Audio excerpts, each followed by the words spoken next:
Welcome back to the Mustang Blueprint. I am your host, Morgan Muller, and I am here with Riley Cramlish, and today we have a guest, Brent Snodgrass. How are you today? I'm doing quite well. Thank you for having me. Good. We're so excited to have you on here to talk about a little bit budgeting and investing. So could you just tell us a little bit about yourself before we dive in? Yeah, so like I said, Brent Snodgrass, I'm a financial advisor with Edward Jones. I've been in Marshall since 2017, but I'm not new to Marshall. I actually grew up here. I come from a long line, I should say, of advisors. My dad was actually a 42-year veteran with Edward Jones before he retired. I was in Houston, previous job, and then moved back to Marshall in 17 to kind of take over where he left off after he retired. Okay, I'll jump in. So we're going to start a little bit with the budgeting first. So my first question for you is, what are the biggest budgeting mistakes that some college students can make? First mistake is you don't do it, is actually the first mistake. I always say that budgets are actually made to be broken, is what I will say. But if you don't put anything down on paper, you have nothing to go off of. So your first step is actually just to sit down and say, what do I spend every month on going out and hanging out with friends at, for food or groceries or whatever that is that you need to spend your money on, utilities, gas, groceries, the whole fun thing. Put it down on paper. It doesn't have to be exact, but you got to get something down and then take that and then run with it. So it's as simple as putting an Excel sheet or just jotting it down on a Word document or anything like that along those lines. You just got to start someplace. That's the first mistake people always make. What would you say are some practical ways to get college students to start saving, to make those small steps to lead into like a bigger step if they haven't dove into like an Excel sheet or anything?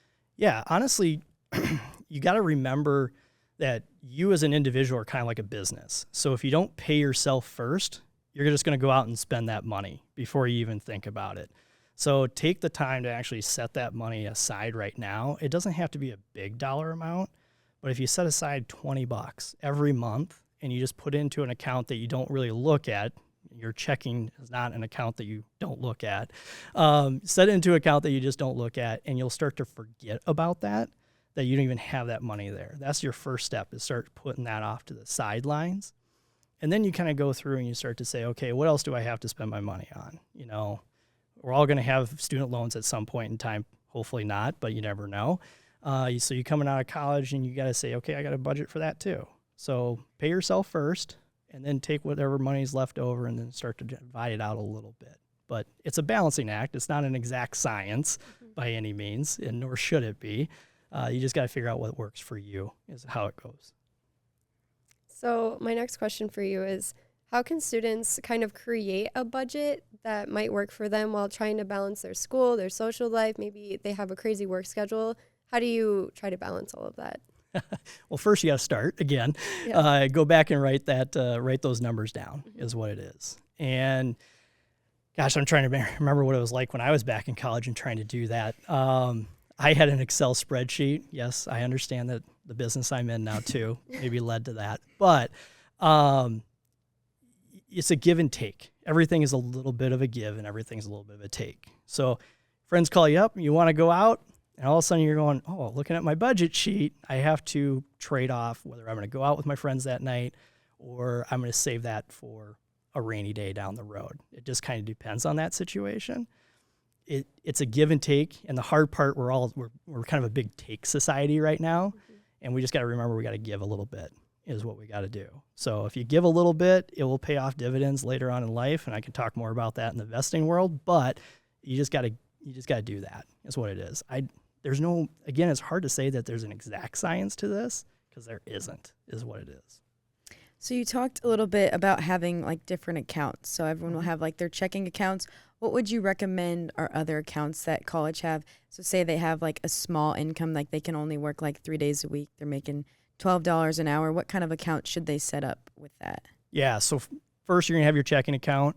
Then you're going to look at having a savings account of some kind, or even 2 checking accounts. It doesn't matter, just 2 separate accounts.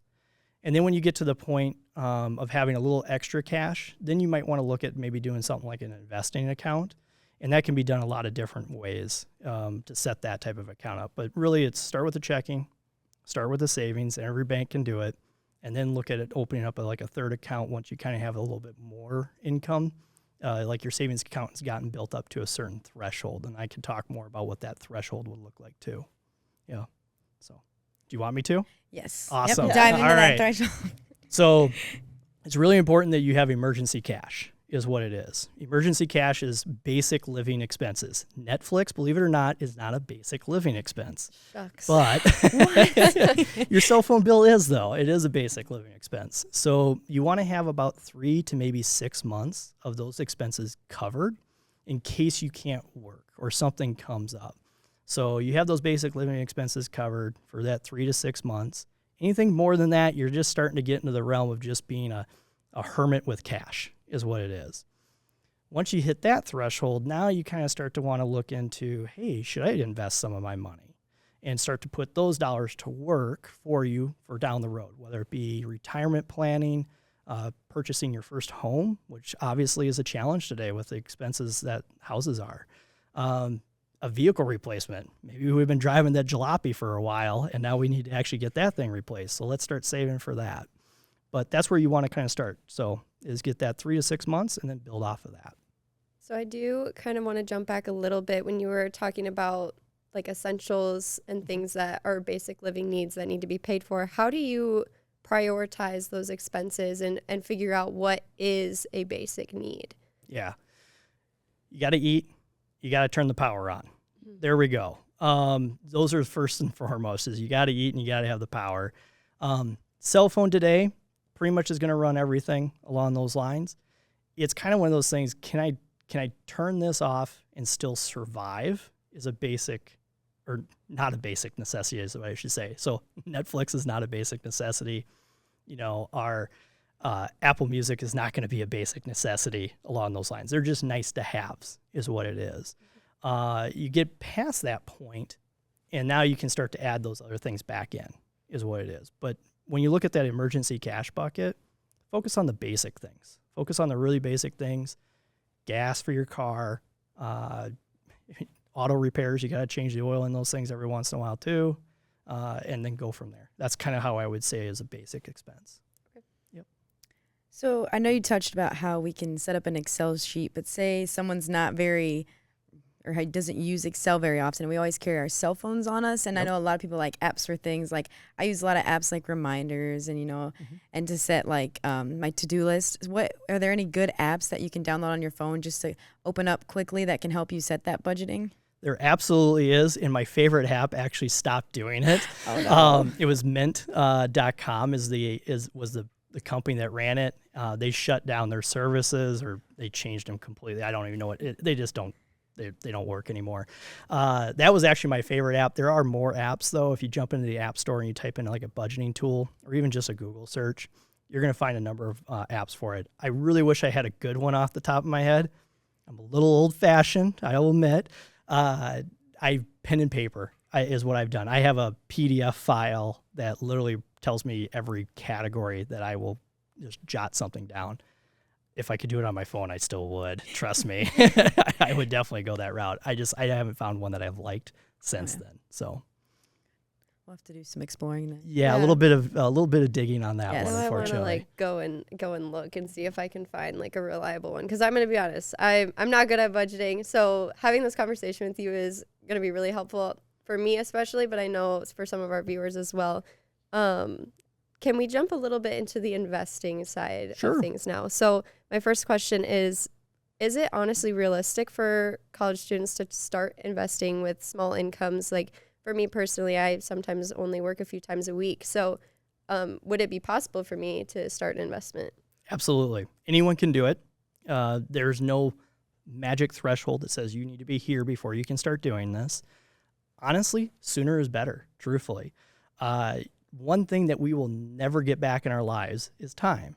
And actually in the investing world, time is the biggest thing that you have on your side, is what it is. So when you look at that small side of income, let's say we've met our emergency cash bucket. Now we have that a little bit of additional money to save along those lines. Yeah, open up an investment account. They're super easy to do. You don't need to go through someone like me with Edward Jones. I might be selling myself a little bit short here. But right out of college, I'm not going to be the person that you probably need to work with right now because you just got to get started. So there's a lot of companies out there like the Charles Schwabs and the E-Trades. They're super I'm going to call them lower expense type of investments that you can get started with. The challenge that you run into is you have no idea where to start once you get going, right? And that's the biggest problem that we run into. So yes, you can invest at any level. It's just determining when's the right time for you. And you just got to make sure that you're not willing to put anything into that account that you're not willing to see go down. I don't want to say lose because that's the wrong term, but you're not willing to see it go down in its value, because if you do it right, it will come back. So if I know you say don't really work much with like college students, but if I were to go see a financial advisor right now, like you said, like Charles Schwab, but if say I had like $10,000 in savings or maybe a little bit more, where would you recommend that I invest that in now? Well, this is where I would say, yeah, you absolutely do come and see me. No, I'm just kidding. No, it's the where people come to see me is they're looking for long-term financial advice, complex planning. They literally have no idea where to start, how simple as it sounds. They're looking for advice and guidance on the budgeting piece of it. Where do I take my money? What do I do with here? How do I protect it, I guess is the best way to describe that. So if you go to a Schwab, it doesn't mean that you can't ever switch to someone like myself, is what it would be. And that the reason being is it just doesn't make sense sometimes. I don't know if I'm describing that very well, but there is kind of one of those situations where I can help anyone of any value or any amount that they want to work with. It's just you got to get what you're paying for, and you got to see the value in that. Because I'm not the low-cost guy, is what I'm not, but I bring the highest amount of value to the table, is what it is. So I've worked with kids all the way up to 90-plus-year-olds is what I've worked with, of all different range and backgrounds. And it's just really there to help them achieve what they're looking for, is what it is. Yeah, hopefully I answered that question for you. So my next question, what are like a few red flags that I as a college student should maybe watch out for when I'm starting an investment as a beginner, just trying to learn new things? What are some of the things that are like, oh, maybe wait for a second? So when you're starting out in investing and you don't know anything about it, boring is good, is what I would tell you. Crypto, don't do it. If you're willing to gamble, might as well just go to Prairie's Edge, because that's going to be more fun. Boring is good when you're first getting going, is what it would be. So you want to focus on things that are, we call it diversification. So you don't want to load up on just one particular investment. You want to have an investment that has a lot of stuff in it, or a lot of individual investments in it. By broadening that dollar out, you do expand, or you kind of reduce that risk, is what you end up doing. So boring is good. You hear a lot about like the S&P 500. Yes, it's a great place to start, but there's also pitfalls to it that we just don't know as a novice investor. Dividend paying investments are actually probably a great way to get started. Find something that's going to pay you a dividend. It's like interest on your savings account, except it pays out 4 times a year. The company's doing well, they keep paying you dividends, is what it is. Think of like Walmart. They're a good company. They'll keep paying you dividends over time, is what it is. Gotcha. Okay, so I kind of want to dive into like student-led businesses now. We've had a few entrepreneurs on our show and kind of touched on that, and like college students and even young adults starting their own businesses. So what financial or habits and like investing and budgeting, what would you like tell them, and what advice would you give them to start their business? So again, I'm going to come back to what I said initially. You got to pay yourself first. Any small business, when you get started off, you got to pay yourself. First and foremost, when you don't pay yourself, well, is it really a business, or is it just a hobby at that point? So get started with that. Create your business plan. Have an idea. It doesn't have to be revolutionary or anything along those lines, but just have an idea of, hey, what are you wanting to do? And then dial it in a little bit too on who are you willing to serve, or what is your product going to do, and make sure that it's going to meet the need that you're looking for out there. Sometimes you got to create that need, and that's even a challenge on its own. But you got to give it time at the end of the day. It is not going to be an overnight success. So the hard part is people give up too soon. Honestly, it's kind of stinks. It's a grind. We're a want it now society too. Instant gratification. I'm going to blame TikTok for that a little bit, Instagram, all those fun things. But you got to understand that you got to put the time in order to get the return on it. And it's going to take time. So tough it out, pay yourself first, focus on the plan, and stick with it. And then if you don't know what you're doing, go out and ask for help. A lot of people are out there willing to help you. They might not know all the answers, but at least they can help maybe give you some guidance that you're doing the right thing. Mm-hmm. Yeah. Definitely. So as a micro business owner myself, if a student wants to start their own business, what is like the very first financial step that they can take other than like paying themselves first? You know, this is going to sound silly, but you got to go out and you just got to be bold with what you're doing. Mm-hmm. And when I'm, expanding a little bit further on that, there's no like financial wizardry, I guess is what I'm going to say. But if you need seed money to get your business up and running, you got to go out and ask for it. So sometimes people forget that we got to sell ourselves a little bit. Mm-hmm. We're all salesmen in some way, shape, or form inside of us. So you got to go out and sell yourself. So if you're trying to get this business started and you're like, I need money to get this thing up and running, you just got to go out and start asking for it is what you got to do. And that's sometimes a mistake that people are not willing to make, is to go out and fail and hear someone say no. But the long story short is if you don't ask, the answers are already no. Mm-hmm. So you got to ask the question to find out what the answer is. So just ask. I don't know if I'm exactly answering your question correctly, no, but I think that I think so. Yeah. That was great. Yeah. Trust in yourself and take a jump, basically. Yeah. We've had some people on here talking before about how to take that next step and grow and start your business, and they've said the exact same thing. It's one of those things that, again, it's never an exact science. But if you believe in what you're doing, someone else is going to believe in it too, because that's going to come across. You're going to have that passion, and people are going to pick up on that. We have that sixth sense. We can read it, and we're going to know it. And we're like, you know what? I'm willing to take that risk on this person because they believe in what they're looking at doing here.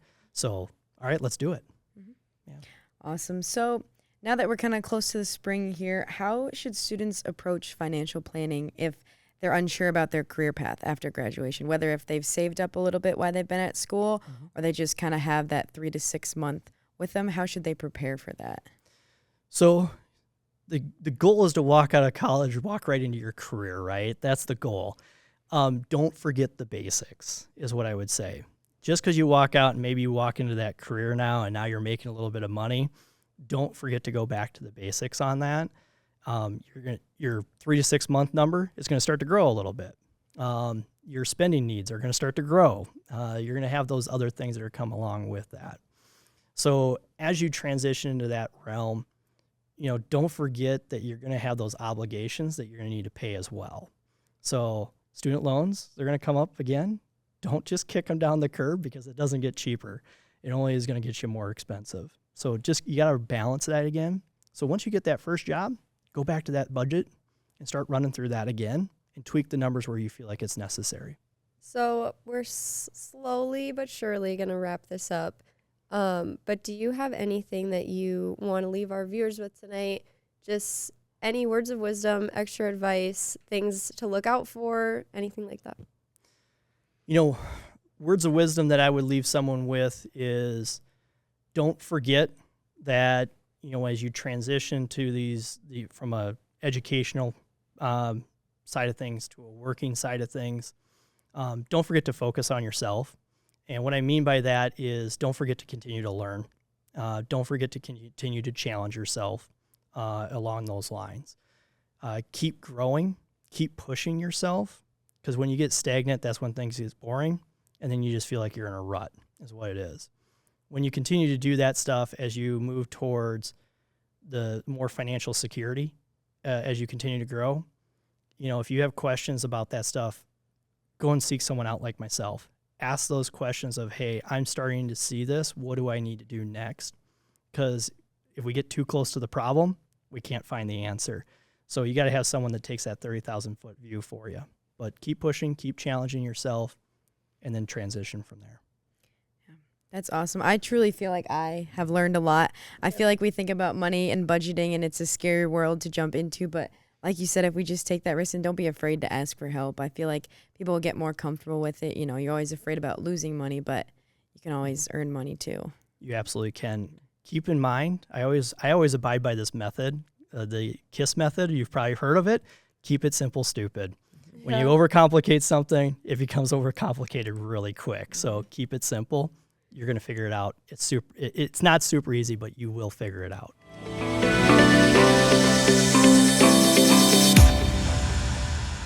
What is the biggest thing that wrestling has maybe taught you that you've kind of transitioned into the business world?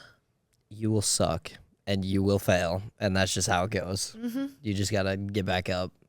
Every day, it's a grind. It's just part of the fun.